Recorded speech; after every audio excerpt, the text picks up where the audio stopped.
welcome to DelftStack. Today, we will learn how to drag and drop files in AnyDesk for easy file transfer.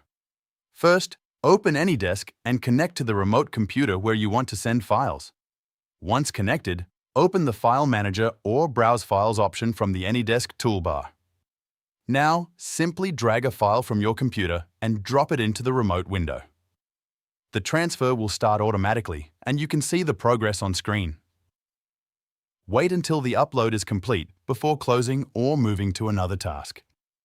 After completion, open the destination folder on the remote PC to verify the file.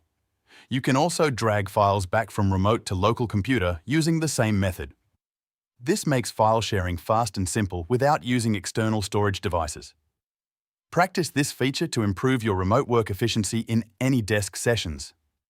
Drag and drop works best when both computers have stable internet connection and updated AnyDesk version.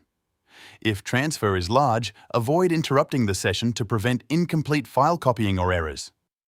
You can transfer documents, images, videos, and software files using this simple drag and drop method. Always check file size limits and permissions before starting transfer to avoid issues. Now, you are ready to use AnyDesk drag and drop file transfer in daily work.